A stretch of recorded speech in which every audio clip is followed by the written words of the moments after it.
এমপিভুক্ত শিক্ষকদের অবসর ভাতা নিয়ে বড় দুঃসংবাদ দিল শিক্ষামন্ত্রী মহিবুল হাসান চৌধুরী নওফেল। বিস্তারিত আমরা এই ভিডিও থেকে জেনে নিব যে এমপিভুক্ত শিক্ষকদের অবসর ভাতা নিয়ে কি এমন দুঃসংবাদ দিয়েছে শিক্ষামন্ত্রী। চলুন তাহলে আর কথা না বাড়িয়ে আমরা মূল ভিডিওতে চলে আসি এই বিষয় সম্পর্কে বিস্তারিতভাবে জানার জন্য। তবে মূল ভিডিওতে যাওয়ার আগে একটি কথা বলতে চাই, আপনি যদি এখনও এই চ্যানেলটিকে সাবস্ক্রাইব না করে থাকেন তাহলে ভিডিওতে লাইক দিয়ে চ্যানেলটিকে সাবস্ক্রাইব করে পাশে থাকা বেল বাটনটি অল করে রাখুন আপনার প্রয়োজনীয় সকল ভিডিওগুলো সবার আগে পাওয়ার জন্য। কথা না বাড়িয়ে আমরা মূল আলোচনায় চলে আসি যে এমপিভুক্ত শিক্ষকদের অবসর ভাতা নিয়ে কি এমন দুঃসংবাদ দিয়েছে শিক্ষামন্ত্রী।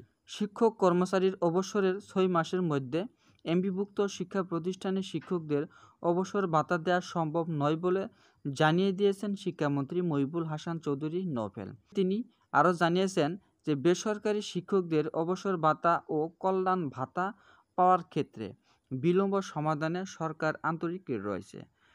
কেন শিক্ষকরা অবসর ভাতা থেকে বঞ্চিত রয়েছেন এবং কি কল্যাণ ট্যাক্স বা কল্যাণ ভাতাও থেকেও বঞ্চিত রয়েছেন, এর পিছনে কোন কারণটি রয়েছে এই বিষয়ে বলেছে যে গত বুধবার জাতীয় সংসদ অধিবেশনের প্রশ্ন উত্তর পর্বে তিনি এইসব তথ্যগুলো জানিয়েছেন এবং কি স্বতন্ত্র সংসদ সদস্য মুসা তাহমিনা বেগমের প্রশ্নের জবাবে শিক্ষামন্ত্রী জানিয়েছে যে এ খাতে পর্যাপ্ত অর্থ সংস্থান না থাকায় মূলত বেশি সময় লাগছে এবং সমস্যাও তৈরি হচ্ছে, যার জন্য শিক্ষকদের অবসর ভাতা ও কল্যাণ ট্যাক্স ভাতা দেওয়া সম্ভব হবে না।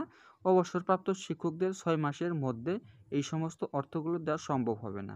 অনিষ্পন্ন আবেদনের সংখ্যা বিবেচনায় 2024-25 অর্থ বছরের বাজেটে বেসরকারি শিক্ষা প্রতিষ্ঠান ও কর্মচারী অবসর সুবিধা বোর্ডের অনুকূলে 301 কোটি 75 লক্ষ টাকা বরাদ্দের প্রস্তাব করা হয়েছে।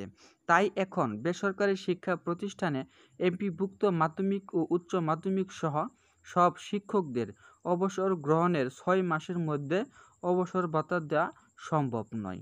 এদিকে ঝিনাইদহ 2 আসন থেকে নির্বাচিত স্বতন্ত্র সংসদ সদস্য নাসের শাহরিয়ার জাহিদির প্রশ্নের জবাবে শিক্ষামন্ত্রী জানান, বর্তমানে দেশে মাধ্যমিক বিদ্যালয়ের সংখ্যা 18,968টি। এর মধ্যে 5,184টি বিদ্যালয়ে প্রধান শিক্ষকের পদ শূন্য রয়েছে। আরেক স্বতন্ত্র সংসদ সদস্য মোহাম্মদ হুসামুদ্দিন চৌধুরীর প্রশ্নের জবাবে নওফেল বলেন যে মাদ্রাসা শিক্ষা অধিদপ্তরের আওতাধীন এমপিভুক্ত মাদ্রাসা 8,314টি, যে মাদ্রাসা শিক্ষা বোর্ডের অনুমোদিত মাদ্রাসা 16,179টি, যে স্বতন্ত্র ইবতদায়ী মাদ্রাসা 6,889টি এবং দাখিল ও আলিম মাদ্রাসা 9,290টি।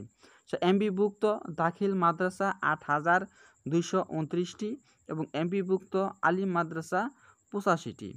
সকল এমপিভুক্ত শিক্ষক কর্মচারীদের অবসর ভাতা এবং কল্যাণ ভাতা সমস্ত টাকাটি তাদের দেয়া হবে না অবসরের 6 মাসের মধ্যে। এই বিষয় সম্পর্কে শিক্ষামন্ত্রী বলেছে যে তাদের বরাদ্দের যে পরিমাণ বাজেট করা হয়েছে সেই পরিমাণ অর্থ না থাকায় এমপিভুক্ত শিক্ষকদের অবসর ভাতা ও কল্যাণ ভাতা দেওয়া হচ্ছে না 6 মাসের মধ্যে। এই ছিল আজকের মতো ভিডিওটি সম্পূর্ণ দেখার জন্য সকলকে ধন্যবাদ। সকলের মাঝে আবার আসবো নতুন ভিডিও নিয়ে, সেই পর্যন্ত আপনারা সুস্থ থাকবেন, ভালো থাকবেন। আল্লাহ হাফেজ।